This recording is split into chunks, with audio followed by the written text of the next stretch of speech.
नमस्कार दोस्तों, स्वागत है आपका एग्री उड़ान के यूट्यूब चैनल पर।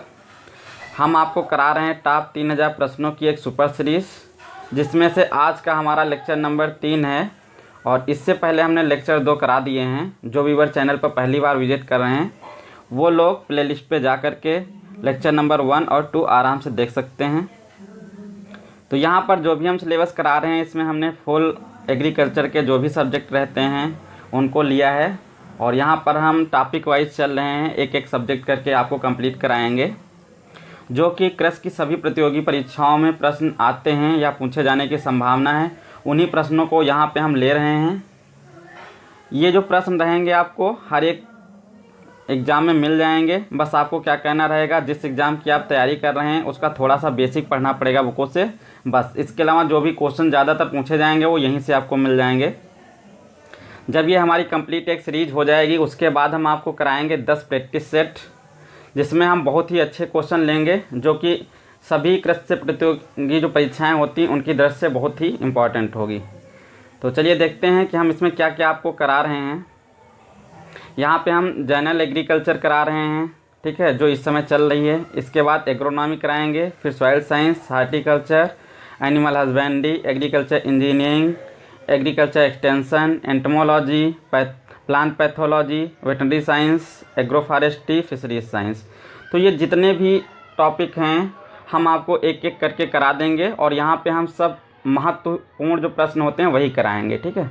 इसके अलावा आपको सिर्फ क्या करना रहेगा, इसका अच्छा सा एक नोट्स बना लेना है। इसके साथ साथ में जिस एग्ज़ाम की आप तैयारी कर रहे हैं उसके बेसिक नोट्स पढ़ते रहने हैं। तो चलिए आज का प्रश्न शुरू करते हैं। तो हम जनरल एग्रीकल्चर यहाँ लेके चल रहे हैं, ठीक है।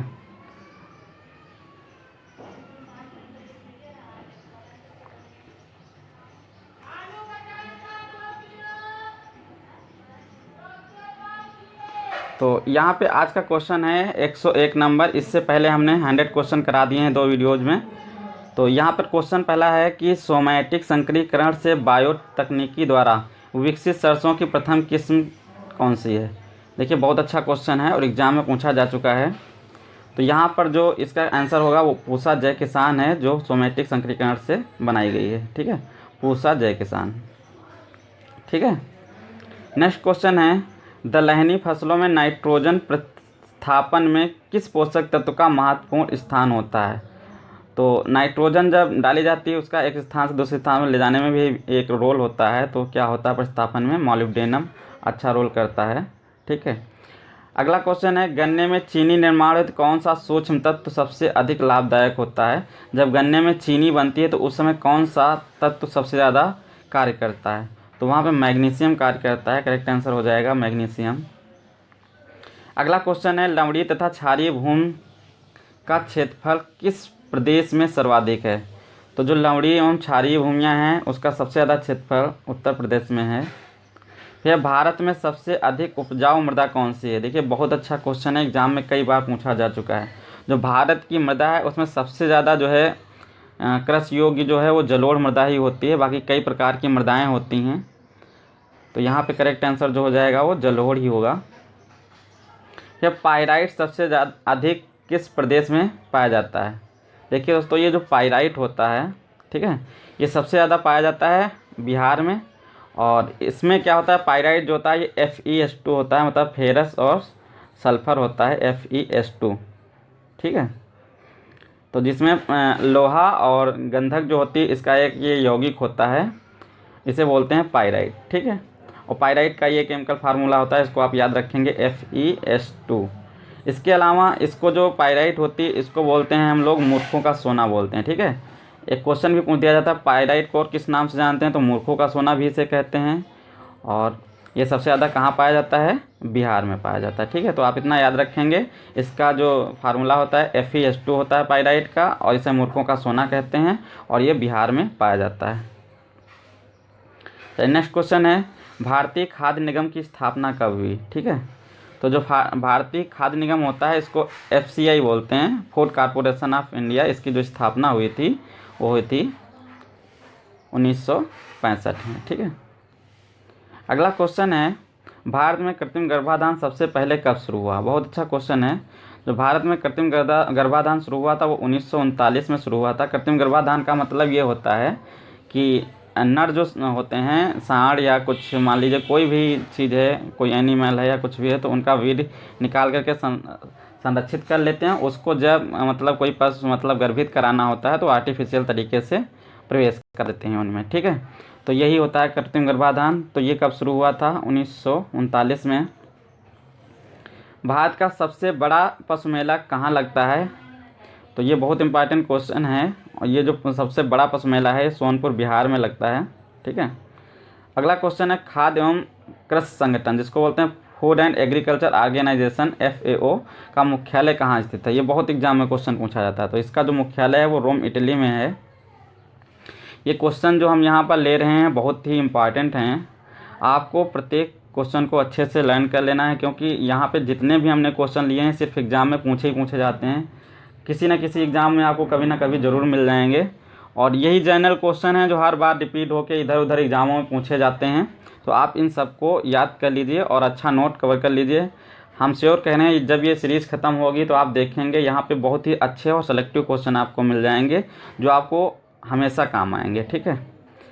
चलिए अगला क्वेश्चन है उन्नतशील प्रजाति कार्यक्रम कब प्रारंभ किया गया? देखिए जो उन्नतशील प्रजाति कार्यक्रम था ये शुरू किया गया 1964 में।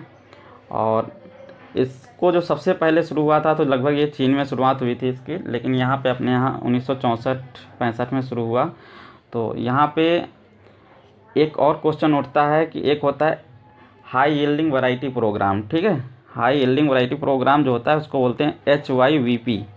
और ये होता है उन्नतशील प्रजाति कार्यक्रम। यहाँ पे उन्नतशील प्रजाति की बात कर रहा, एक होता है HY, ठीक है, VP, HYVP। ये होता है हाई यील्डिंग वैरायटी प्रोग्राम।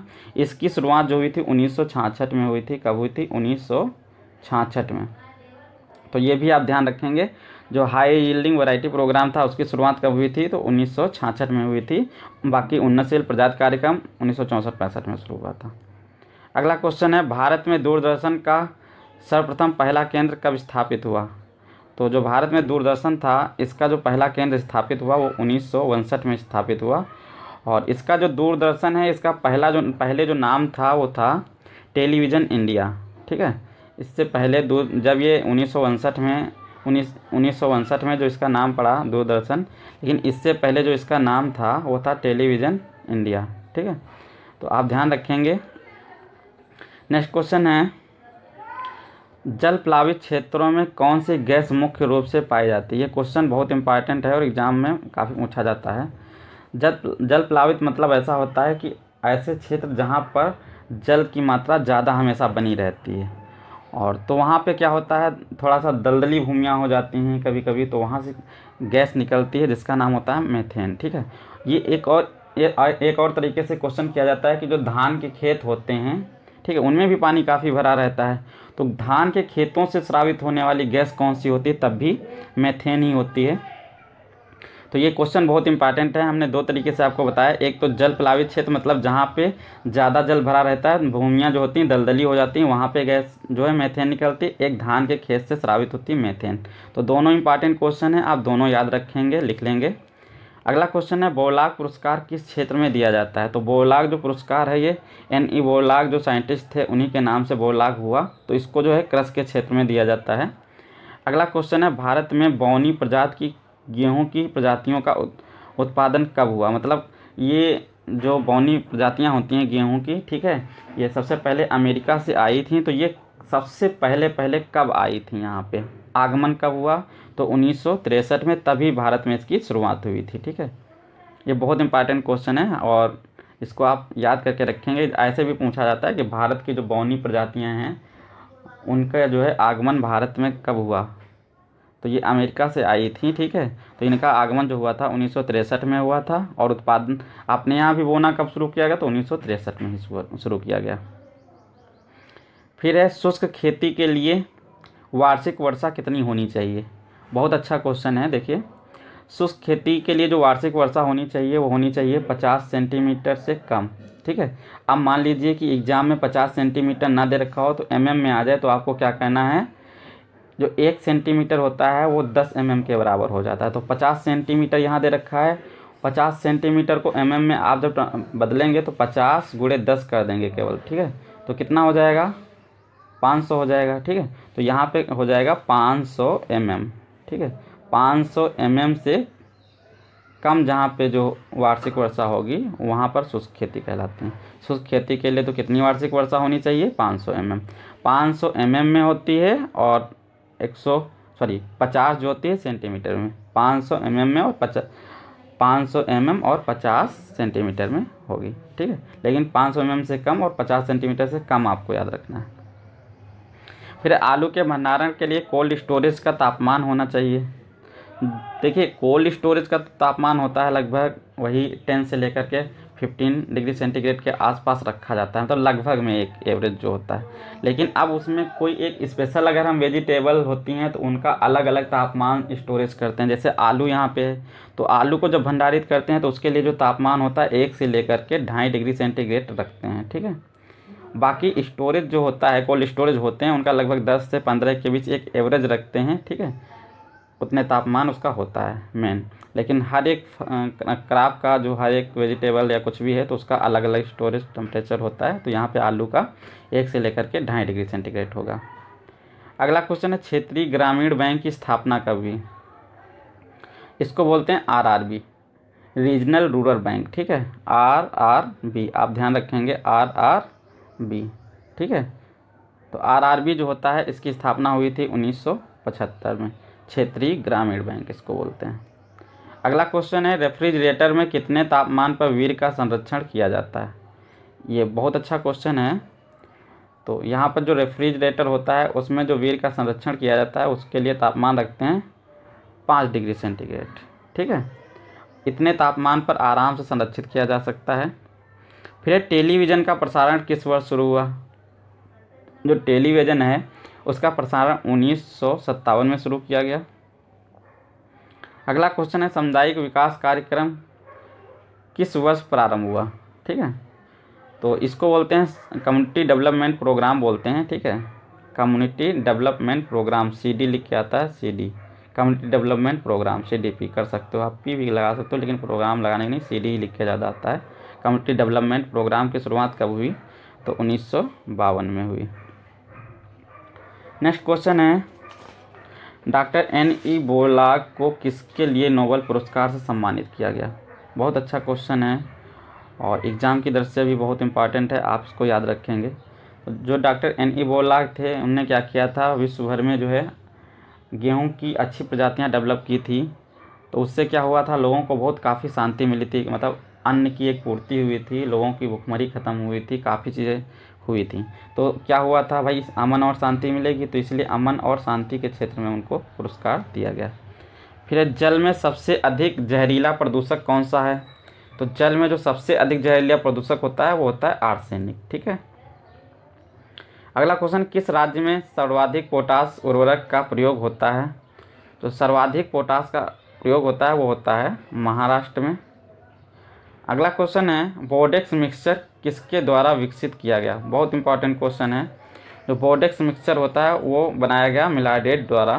ठीक है, अगला क्वेश्चन है, कैसे पौधों में जल उपयोग क्षमता अधिक होती है? जो कैम पौधे होते हैं उनमें जल उपयोग क्षमता अधिक होती है। अगला है, ट्रेनिंग एंड विजिट प्रणाली प्रथम बार किस राज्य में शुरू की गई? देखिए, बहुत अच्छा क्वेश्चन है और आपको याद भी रखना है, जो ट्रेनिंग एंड विजिट प्रणाली थी वो सबसे पहले किस राज्य में शुरू की गई? तो ये राजस्थान में शुरू की गई थी। ठीक है, अच्छा, जो ये ट्रेनिंग एंड विजिट प्रोग्राम होता है इसकी शुरुआत कब हुई थी ये भी पूछ सकता है आपसे क्वेश्चन। तो आपको ध्यान रखना है, जो TRV सिस्टम होता है इसकी शुरुआत हुई थी 1974 में। कब हुई थी? 1974 में। आप ध्यान रखेंगे, इसको नोट कर लेंगे, 1974 में शुरुआत हुई थी। और डेनियल बेनर थे साइंटिस्ट, उन्होंने, मतलब डेनियल बेनर जो थे उनने ही इसकी शुरुआत की थी। ठीक है, तो डेनियल बेनर याद रखेंगे, 1974। अगला है क्वेश्चन जो एग्जाम में बहुत ही ज़्यादा पूछा जाता है, म्यूरेट ऑफ पोटाश होता है, मतलब क्या चीज़ होती है muriate of potash? Muriate of potash को MOP बोलते हैं, लेकिन ये होता क्या है, तो ये KCl होता है, पोटेशियम क्लोराइड होता है, इसी को म्यूरेट ऑफ पोटास बोलते हैं। तो यहाँ पे करेक्ट आंसर हो जाएगा KCl। अगला, हिमीकृत वीर्य रखा जाता है द्रव नाइट्रोजन में। बहुत इंपॉर्टेंट क्वेश्चन है। जो हिमीकृत वीर्य होता है उसको कहाँ रखा जाता है, तो द्रव नाइट्रोजन में। ठीक है। फिर वृद्धि हार्मोन के रूप में प्रयुक्त होने वाला शाकनाशी है, तो यहाँ पे जो हो जाएगा वृद्धि के रूप में 2,4-D होता है। ठीक है, ये ध्यान रखेंगे, बहुत इंपॉर्टेंट क्वेश्चन है। तो यहाँ पे 2,4-D करेक्ट आंसर होगा। ठीक है। अगला क्वेश्चन है, ग्रीन हाउस गैस होती हैं, जो ग्रीन हाउस गैसेज होती हैं वो कौन कौन सी होती हैं। देखिए बहुत अच्छा क्वेश्चन है, आपको ध्यान रखना है कि ग्रीन हाउस गैसेज कौन कौन सी होती हैं। तो यहाँ पे जो ग्रीन हाउस गैसेज होती हैं, देखिए मेथेन होती है, कार्बन डाइऑक्साइड होती है, ठीक है, CFC होती है, इसके अलावा नाइट्रस ऑक्साइड होती है। तो ये सभी क्या होती हैं, इसमें पाई जाती हैं। इसके अलावा एक हाँ इतनी होती है मुख्य, आप इतनी याद रखेंगे, methane, carbon dioxide, CFC chlorofluorocarbon जिसको बोलते हैं, और नाइट्रस ऑक्साइड N2O जिसको बोलेंगे। ठीक है। इसके अलावा एक और याद रखेंगे N2O, इतनी लिखी N2O। तो ये सभी जो है ग्रीन हाउस गैसेज होती हैं। और कभी पूछा भी जाता है कि सबसे ज़्यादा ग्रीन हाउस गैस कौन सी पाई जाती है, तो ये जो ग्रीन हाउस गैस है सबसे ज़्यादा कार्बन डाइऑक्साइड पाई जाती है। इसकी मात्रा लगभग वही 50 से 55% तक पाई जाती है ग्रीन हाउस गैसेज में। 50 से 55% तक आप ध्यान रखेंगे, 50 से वही 55% तक इसकी मात्रा पाई जाती है। ठीक है। और ये जो मेथेन होता है इसकी लगभग वही 20 से 25% मात्रा पाई जाती है, 20 से 25। आप सारी चीज़ें ध्यान रखेंगे जैसे हम बोल रहे हैं। तो ग्रीन हाउस गैसेज बहुत इंपॉर्टेंट चीज़ होती है, ये पूछे जाते हैं एग्जाम में कौन कौन सी होती हैं। तो मेथेन, कार्बन डाइऑक्साइड, CFC मतलब क्लोरोफ्लोरो कार्बन्स होती है, और इसके अलावा N2O नाइट्रस ऑक्साइड। ठीक है। तो बस ये 2 क्वेश्चन याद रखने। सबसे ज़्यादा कौन सी पाई जाती है, तो कार्बन डाइऑक्साइड जिसका परसेंटेज होता है 50 से लगभग 55% तक पाई जाती है, और मेथेन जो होती है 20 से लेकर के 25% तक पाई जाती है। अगला क्वेश्चन है, मध्यम श्रेणी का जो मौसम पूर्वानुमान होता है लगभग कितने दिन के लिए वैध होता है। इससे पहले हमने वीडियो में आपको बताया था शॉर्ट मतलब जो शॉर्ट वाला होता है, शॉर्ट ड्यूरेशन होती है, वो कितने दिन के लिए वैलिड होती है। तो हमने आपको बताया था 3 दिन के लिए लगभग। अब है मध्यम श्रेणी का, मतलब मध्यम श्रेणी के लिए जो पूर्वानुमान लगाते हैं वो कितने दिन के लिए वैध होता है। तो ये होता है 3 से लेकर के 10 दिन के लिए। ठीक है, 3 से लेकर के 10 दिन के लिए मान्य होता है। अगला होता है, हैंडबुक ऑफ एग्रीकल्चर किसने प्रकाशित की है। बहुत अच्छा क्वेश्चन है। हैंडबुक ऑफ एग्रीकल्चर जो है ये IARI द्वारा, मतलब इंडियन एग्रीकल्चर रिसर्च इंस्टीट्यूट, भारतीय कृषि अनुसंधान संस्थान बोलेंगे इसको। ठीक है, भारतीय कृषि अनुसंधान संस्थान द्वारा ये पुस्तक निकाली गई। फिर है, बेबी कॉर्न किस फसल से संबंधित है, तो बेबी कॉर्न मक्का से संबंधित है। नेक्स्ट क्वेश्चन है, नाइट्रोजन के अधिक उपयोग से फसल के पौधे हो जाते हैं। देखिए बहुत अच्छा क्वेश्चन है। अगर आप खेत में नाइट्रोजन की मात्रा अधिक बढ़ा देंगे तो पौधों पर क्या उसका लक्षण प्रतीत होगा, तो जो पौधों की पत्तियां होती हैं वो गहरे रंग की देने लगती हैं। फिर है, बोर्डेक्स मिक्सचर होता है। जो बोर्डेक्स मिक्सचर है वो क्या होता है, मतलब क्यों इसको बोर्डेक्स मिक्सचर कहते हैं, क्या क्या चीज़ें इसमें मिली होती हैं। तो इसमें पाया जाता है कॉपर सल्फेट, ठीक है, इसके अलावा चूना होता है और जल होता है। कॉपर सल्फेट, चूना और जल का मिश्रण ही क्या कहलाता है, बोर्डेक्स मिक्सचर कहलाता है। ठीक है, तो आप इसको ध्यान रखेंगे अच्छे से। फिर बीज बोने के साथ उर्वरक डालने के लिए प्रयुक्त किया जाने वाला उपकरण है। ये बहुत अच्छा है कि मतलब बीज की बुआई तो होती ही होती है, इसके साथ में उसमें खाद भी हम मिला देते हैं, तो उसको भी साथ साथ में डालता रहता है। तो यहाँ पे हो जाएगा फैटी कम सीड ड्रिल। ये एक हल होता है, मतलब हल तरीके से होता है, तो उसकी द्वारा हम लोग इसको मिलाते हैं, फैटी कम सीड ड्रिल। ठीक है। अगला क्वेश्चन है, लवणीय जल में उगाए जाने वाले पौधे कहलाते हैं। जो लवणीय जल होता है उसमें जो पौधे उगाए जाते हैं उन्हें क्या कहते हैं, तो उन्हें बोलते हैं हेलोफाइट। क्या बोलते हैं, हेलोफाइट। अगला क्वेश्चन है, भारत की पहली अनुमोदित जेनेटिकली मॉडिफाइड फसल है। बहुत इंपॉर्टेंट पॉइंट है। जो भारत की पहली अनुमोदित जेनेटिकली फसल है वो है कपास। फिर है, प्रकृति में कौन से कार्बोहाइड्रेट की प्रचुरता है। जो प्रकृति में सबसे ज़्यादा कार्बोहाइड्रेट की प्रचुरता है वो है स्टार्च की। फिर है, नीलहरित शैवाल को और किस नाम से जानते हैं, एग्जाम में पूछा जाता है, तो ये होता है साइनोबैक्टीरिया। ये सभी जितने भी क्वेश्चन हैं यहाँ पे मैंने जितने भी क्वेश्चन लिए हैं, ये जो बच्चे BSc AG की तैयारी कर रहे हैं उनके लिए तो समझ लीजिए कि ये बहुत ही ज़्यादा इंपॉर्टेंट हैं। ठीक है, इस टाइप के क्वेश्चन बहुत ज़्यादा बीएससी एजी वाले बच्चों के लिए पूछे जाते हैं।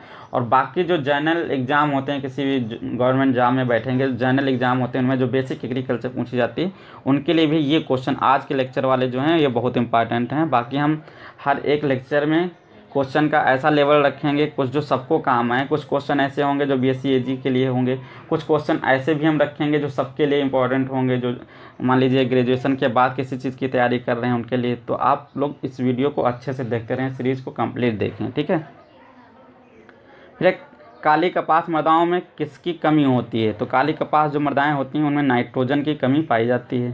फिर विश्व का प्रथम शाकनाशी, जो विश्व का प्रथम शाकनाशी है वो 2,4-D होता है। ठीक है, ये होता है 2,4-D। अच्छा, इसको थोड़ा सा और देख लेते हैं। ये जो 2,4-D होता है एक केमिकल हर्बिसाइड होता है। ठीक है, ये कैसा होता है? केमिकल हर्बिसाइड होता है। इसके अलावा एक होता है ऑर्गेनिक केमिकल हर्बिसाइड। ठीक, हमने बताया आपको ऑर्गेनिक केमिकल हर्बिसाइड। तो ऑर्गेनिक केमिकल जो हर्बिसाइड होता है वो क्या होता है? वो होता है सेक्जॉन। ठीक है, SIXON। ठीक है, सेक्जॉन।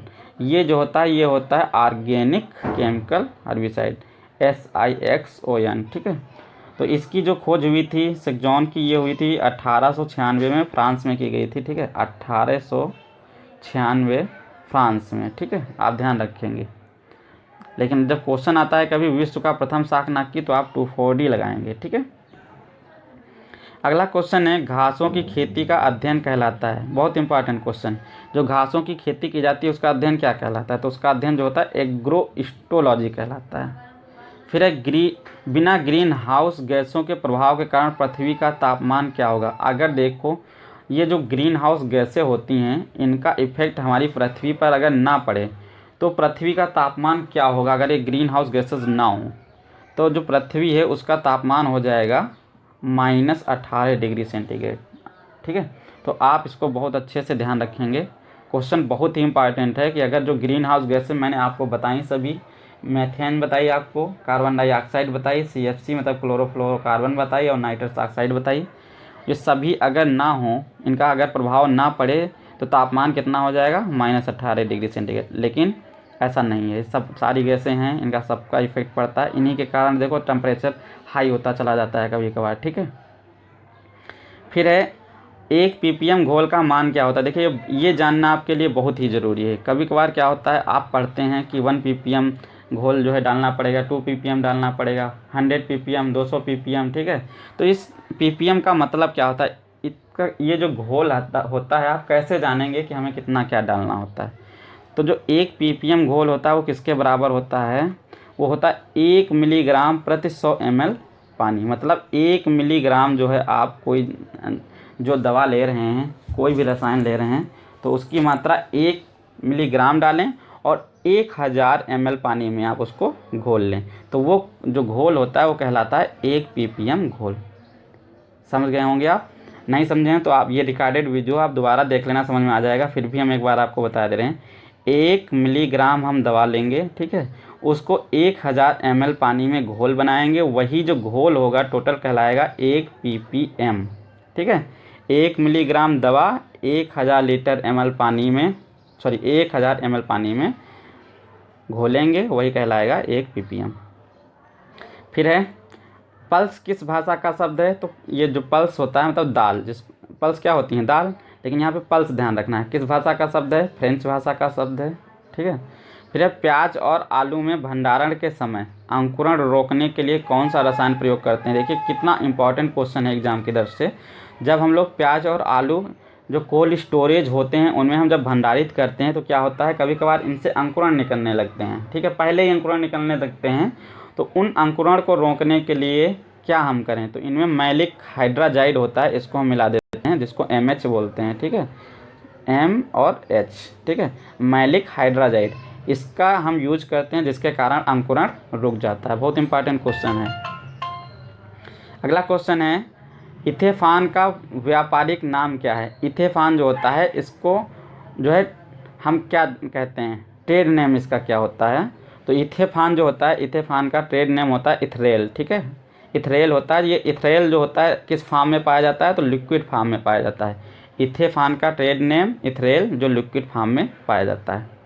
अगला क्वेश्चन है, टीलेज किस भाषा का शब्द है। बहुत अच्छा क्वेश्चन है और एग्जाम में पूछा जा चुका है। ये टीलेज जो है किस भाषा का शब्द है, तो ये एंग्लो सैक्सन भाषा का है। ठीक है, एंग्लो सैक्सन।